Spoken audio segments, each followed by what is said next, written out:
तो दोस्तों स्वागत है आप सभी को राजा स्टडी में। आज हम लोग देखते हैं मैथ का टॉपिक द्विघात समीकरण, जिसमें हम लोग बहुत ही आसान वे में देखेंगे और कैसे कैसे द्विघात समीकरण को हम सॉल्व करते हैं। दो तरीके से सॉल्व किया जाता है, एक गुणनखंड विधि और एक फार्मूला विधि। दोनों को ही आसान तरीके से देखेंगे। देखते हैं पहले द्विघात समीकरण होता क्या है। द्विघात द्विघात मतलब क्या? द्वि मतलब दो और घात मतलब होता है किसी संख्या पे जो संख्या होता है ना, मतलब पावर। जैसे दो पे पावर कुछ ऊपर में लिख दिया, मतलब टोपी पे के ऊपर टोपी रहता है, उसी को हम क्या बोलते हैं? घात। और जनरली या किसी अचर पद पे जो संख्या ऊपर में रहता है ना, पावर, उसी को हम क्या बोलते हैं? उसी समीकरण का पता चल पाता है कि क्या घातीय समीकरण है। और किसी भी समीकरण में जो मैक्सिमम घात होगा, जो सबसे अधिक घात होगा, सबसे अधिक पावर होगा, वही क्या कहलाएगा? उस संख्या का उतना घातीय समीकरण कहलाएगा। जैसे इसमें देखो, इसमें एक्स अचर पद एक्स है, एक्स पे पावर कितना है? मतलब चर पद कितना है? एक्स। एक्स पे पावर कितना है? 2। और यहाँ पे कितना है? एक्स पे पावर 1 है। तो सबसे अधिक कितना पावर है? 2। या कितने घातीय समीकरण हो गया? द्विघातीय समीकरण। और यही यदि हम जोड़ दिए रहते कि 3 इंटू एक्स क्यूब प्लस, तो यह कितना घातीय समीकरण हो जाता? त्रिघातीय समीकरण। मतलब चर पद का जो सबसे अधिक घात होगा ना, उसी से समीकरण का क्या चलता है? पता चल पाता है कितना घातीय समीकरण है। तो ये समझ गए। और इसका मतलब एक थ्योरी टाइप से देखते हैं क्या होता है। द्विघात समीकरण, जिस समीकरण का घात कितना हो? 2 हो। जिस समीकरण का घात 2 हो उसे हम क्या बोलते हैं? द्विघात समीकरण। जैसे नीचे में एग्जांपल दिया हुआ है। और समीकरण का मतलब क्या होता है? यदि कोई भी संख्या में अचर और चर पद मिला के लिखते हैं जोड़ या घटाव का टर्म में, उसके बराबर इक्वल टू 0 कर देते हैं, तो वही क्या कहला जाता है? समीकरण कहलाता है। यदि ऐसे ही रहता है, 0 नहीं देते, तो वह क्या कहलाता है? बहुपद। यदि हम इक्वल टू 0 कर देते, बराबर 0 कर देते, तो वह क्या कहलाता है? समीकरण कहलाता है। अब देखते हैं एक जनरल टर्म जो सबके लिए लागू होता है, यानी कि द्विघात समीकरण का व्यापक रूप। तो द्विघात समीकरण का व्यापक रूप हम लिखते हैं ए एक्स स्क्वायर, क्या लिखे हैं? A X square B X plus C. मतलब एक्स स्क्वायर का जो गुणनफल रहेगा, गुणांक रहेगा, और बी का एक्स का जो गुणांक रहेगा, जैसे एक्स का गुणांक कितना है? बी है, और एक्स स्क्वायर का गुणांक कितना है? ए है। मतलब चर पद के जो गुना में जो संख्या रहेगा, पीछे या आगे जो गुना में जो संख्या रहेगा, वही क्या कहलाता है? गुणांक कहलाता है। और ये कौन सा पद है? सी मतलब अचर पद है। जैसे यहाँ पे लिखा है, ये यहाँ पे संख्या के टर्म में लिखा है 2x² माइनस एक्स माइनस 1 बराबर 0। तो एक जब क्या है? यहाँ पे 2 है, मतलब एक्स स्क्वायर के गुणांक में क्या है? 2 है। एक्स के गुणांक में कितना है? -1। अचर पद कितना है? -1। तो ये समझ गए ए बी और सी क्या होता है? एक अचर पद संख्या है जो चर पद के गुणांक में होता है। तो इसको निकालने का एक हल निकालने का आगे देखेंगे। पहले इसमें हम दो चीज़ देख लेते हैं कि मतलब शून्यकों का योग क्या होता है और शून्यकों का गुणनफल क्या होता है। शून्यक होता क्या है? मतलब किसी भी समीकरण का जो सेटिस्फाइड करता है, मतलब उसको संतुलित कर देता है, बराबर कर देता है। मतलब यहाँ पे कोई ऐसा वैल्यू रखेंगे ना, जैसे ये समीकरण है, कोई ऐसा, यदि दो घात समीकरण है तो उसका दो ऐसा वैल्यू होगा जो इसको बराबर कर देगा। मतलब इसमें एक्स का ऐसा मान रखेंगे कि इस साइड 0 हो जाए, इस साइड कितना है? 0 है। मतलब दोनों LHS और RHS बराबर हो जाए, तो वही जो संख्या होता है ना, वही क्या कहलाता है? उस समीकरण का हल कहलाता है। उसी को हम क्या बोलते हैं? मूल या शून्यक बोलते हैं। तो वही लिखा है, शून्यक को ही क्या बोलते हैं? हम मूल बोलते हैं। तो लिखे हैं क्या? शून्यकों का गुना योगफल, या शून्यक को ही क्या बोलते हैं? मूल। तो शून्यकों का योगफल क्या है? हम मान लेते हैं क्या? यदि द्विघात समीकरण ये है A X square plus B X plus C बराबर 0 है, इसका हम दो मूल मान लेते हैं, दो शून्यक मान लेते हैं। क्या? अल्फा और बीटा। वैसे कुछ भी मान सकते हैं, पी क्यू गामा अल्फा कुछ भी मान सकते हैं, लेकिन जनरली ये माना जाता है बुक में, ज़्यादातर बुक में यही प्रीफर किया जाता है। अल्फा बीटा किसी भी द्विघात समीकरण का क्या है? शून्यक है। तो हम भी वही मान ले, क्या अल्फा और बीटा द्विघात समीकरण का क्या है? शून्यक है। द्विघात समीकरण है तो उसका दो ही शून्यक होगा, दो ही मूल होगा, दो ही उसका वैल्यू होगा। तो शून्यकों का योग, तो शून्यकों का योग कितना होगा? कितना होता है? -b बाय ए। बी क्या होता है? एक्स पद का जो गुणांक रहता है ना, वही क्या कहलाता है? बी। वही ना बी है। मतलब एक्स पद का जो गुणांक है -b/a। ए क्या है? एक्स स्क्वायर का गुणांक। जैसे यहाँ पे है, या तो आप ऐसे निकालिए, यदि शून्यकों का योग कहेगा तो आप ऐसे निकालिए, या एक ये तरीका है कि आप समीकरण को क्या करिए, पहले मान निकाल लीजिए। जैसे यहाँ पे मान निकाले तो हमको x का मान कितना निकला, x का मान 1 निकला है। ये यानी कि द्विघात समीकरण है तो x का 2 मान निकलेगा। एक मान निकला है 1 और एक क्या निकला है -1/2। तो क्या पूछ रहा है, शून्यकों का योग, तो अल्फा प्लस बीटा, मतलब कि अल्फा की जगह पे 1 और बीटा की जगह पे -1, तो दोनों को जोड़ेंगे तो कितना है 1/2। या तो ऐसे निकालेंगे या ऐसे निकालेंगे, अल्फा प्लस बीटा मतलब शून्यकों का योग क्या होता है -b/a।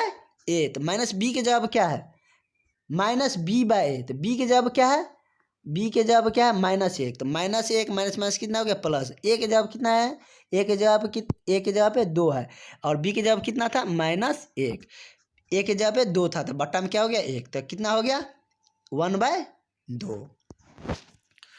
और उसी में देखते हैं शून्यकों का गुणनफल।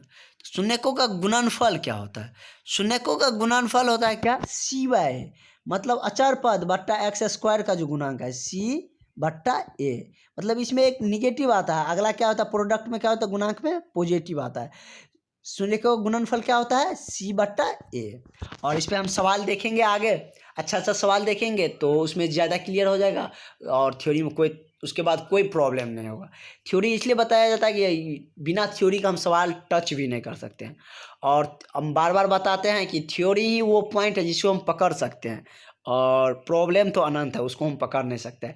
आज ये प्रॉब्लम सॉल्व किए तो कल उसी पे दूसरा टाइप का प्रॉब्लम आ जाएगा, इसलिए थ्योरी का अच्छा से पकड़ बना के रखिए, क्योंकि थ्योरी ही आपको अच्छा से काम आता है। यदि थ्योरी आपको पता है तो कोई भी सवाल अटेम्प्ट कर सकते हैं। अब हम चलते हैं द्विघात समीकरण को हम बनाएंगे कैसे, उसका हल निकालेंगे कैसे।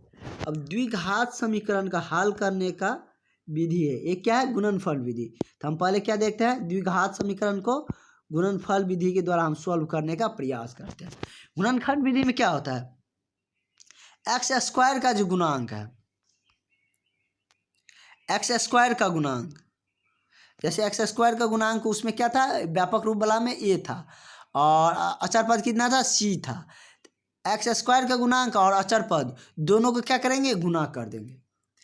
फर्स्ट स्टेप यह है, मेरा मेरा पहले सोचने का नज़रिया क्या होना चाहिए कि x² का गुणांक, यहाँ पे x² गुणांक कितना है 1 है, और अचर पद कितना है -3, ये दोनों का हम गुना करने की सोचेंगे तो कितना आएगा -3 आएगा।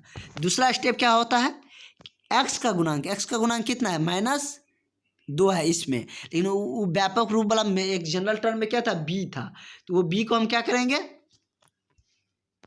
x का गुणांक यानी कि b जो व्यापक रूप में था उसको हम क्या करेंगे, दो ऐसे संख्या में लिखेंगे, उसको गुना करने पर, दो ऐसे संख्या में लिखेंगे कि गुना करने पर a और c के गुणनफल है ना उसके बराबर आ जाए, और जोड़ और घटाव करने पर b के बराबर ही रहे, या उसको हम जोड़े या उसको घटाए तो उस पर कोई फर्क नहीं पड़ना चाहिए। जैसे एग्जाम्पल्स यहाँ पे देखते हैं, पहला स्टेप मेरा क्या था, x² के गुणांक और अचर पद को गुना करते हैं।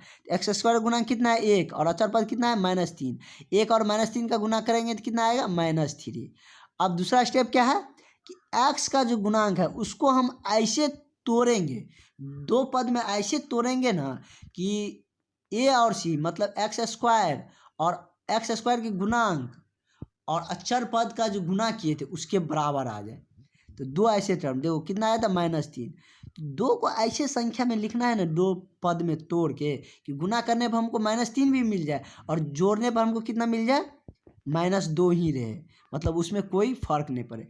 देखो हम -2 के ये लिख सकते हैं, -3 में से हम यदि -3x में से +x घटाएंगे तो क्या बचेगा -2x बच गया, इसमें हमको कोई फर्क पड़ा, कोई फर्क नहीं पड़ा।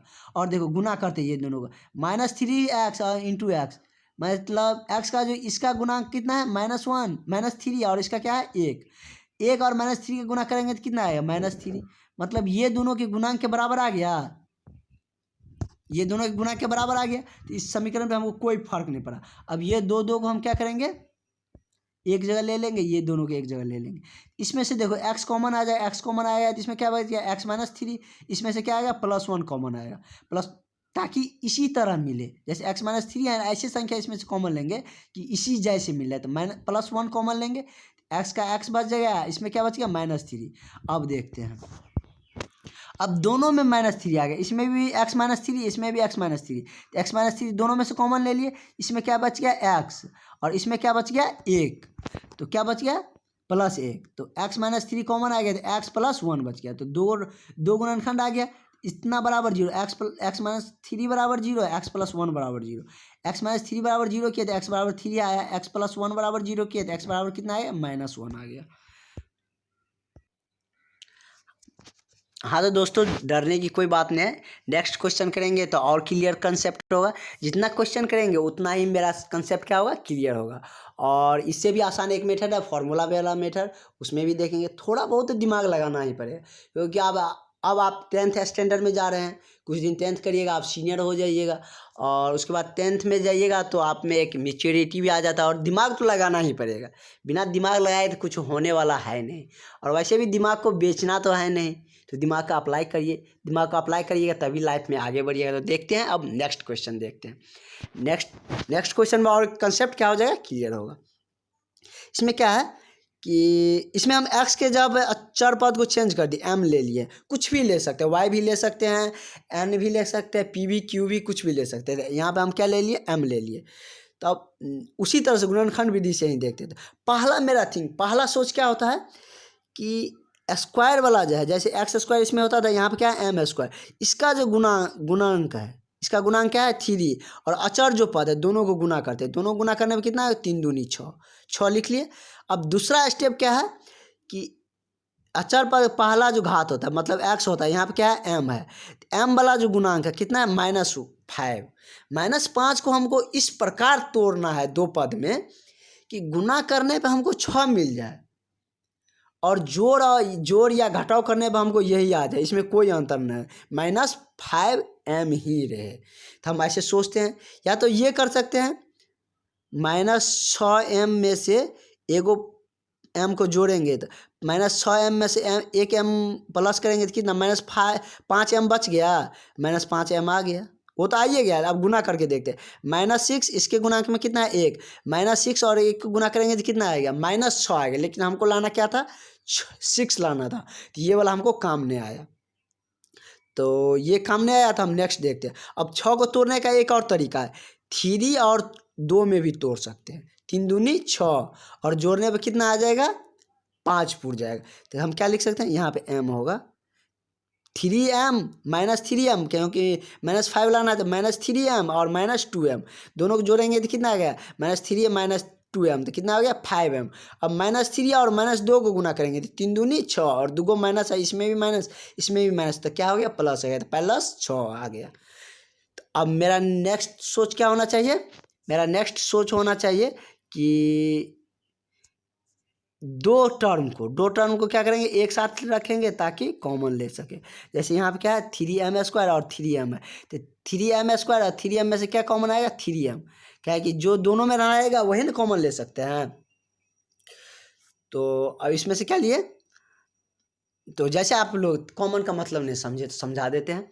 ऐसे राम के पास भी 10 रुपया और सीता के पास कितना है 12 रुपया है, तो हम कहेंगे कि कोई हमको बिजनेस करना है, तो कहेंगे दोनों को बराबर बराबर पैसा लगाना, तो आप कितना लगाइएगा, एक के पास 10 है एक के पास 12 है, तो दोनों को बराबर देना है, तो दोनों 10-10 दे देगा तो दोनों को बराबर आ जाएगा, क्या कि 10 ही दे सकते हैं, एक के पास 12 है एक के पास 10 ही है, मैक्सिमम हम 10 ही दे सकते हैं, 12 तो दे नहीं सकते, एक के पास है ही नहीं, तो एक के पास 10 एक के पास 2 बचेगा, एक के पास कुछ नहीं बचेगा।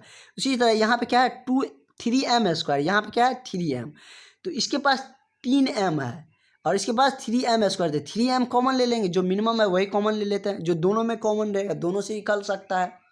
देखो 3m ले लिए, इसमें क्या बच गया एगो m बच गया, इसमें कुछ नहीं बचा -1 बच गया, क्योंकि 3m ले रहे हैं तो -1 बच गया। इसमें देखिए इसमें हम 2 कॉमन ले सकते हैं, दोनों में 2 है, इसमें भी 2 है इसमें भी 2 है, इसमें m नहीं है, यहाँ पे m नहीं है, तो अब +2 कॉमन लेना है या -2, यदि प्लस, अब ये भी ध्यान रखना है कि m-1 यहाँ पर भी लाना है, यदि हम -2 कॉमन लेंगे तो m वाला में प्लस आ जाएगा, क्योंकि यहाँ पे m प्लस है, तो -2 हम कॉमन ले लिए तो यहाँ पे क्या आ गया +m, और ये प्लस था तो इसमें क्या आ गया माइनस, क्या है कि 2 तो हम कॉमन ले लिए तो क्या बच गया -1 बच गया। तो अब देखिए इसमें भी -m-1, इसमें भी m-1, तो दोनों में से m-1 कॉमन आ गया, इसमें क्या बच गया 3m, इसमें क्या बच गया -2। तो और बराबर क्या कर दिए 0 कर दिए, m-1 बराबर 0 किए, यहाँ पे 3m-2 बराबर 0 किए। तो देखिए m-1 बराबर 0 किए तो m बराबर कितना आ गया 0, और इसमें क्या आ गया 3m-2 बराबर 0 किए तो m बराबर कितना आ गया 2/3। अब नेक्स्ट देखते हैं, सूत्र विधि, यानी कि द्विघात समीकरण निकालने का दो विधि होता है, एक गुणनखंड विधि होता है, दूसरा क्या फॉर्मूला वाला सूत्र विधि है। तो सूत्र विधि इजी विधि है, यानी कि मतलब इसमें थोड़ा कैलकुलेशन आता है लेकिन आसान विधि होता है। उसमें गुणनखंड विधि में थोड़ा सोचना पड़ता है, माइंड डेवलप करना पड़ता है, लेकिन इसमें क्या है आप फॉर्मूला पे लगाते जाइए और निकालते जाइए। तो ये एक लेबर ग्रेड काम हो गया, क्योंकि आप कोई इंस्ट्रूमेंट बना के आप किसी को दे दिया, आप बोलिएगा इस पर वेट करते रहिए, तो वो आपका काम नहीं। आप एक स्टूडेंट, आप एक जीनियस माइंडेड है, तो आप उसको ड्राइव करने का सोचिए। मतलब क्या है, जैसे गुणनखंड विधि से बना रहे तो उसमें हमको मेरा दिमाग यूज होता है, और इसमें क्या है फॉर्मूला है, इसमें रखना है बी क्या है, सी क्या है, ए क्या है, ये सब बता देंगे आप, उसमें रखना है। वो तो एक लेबर भी कर सकता है, एक बच्चा को भी समझा देंगे तो वो भी रखेगा।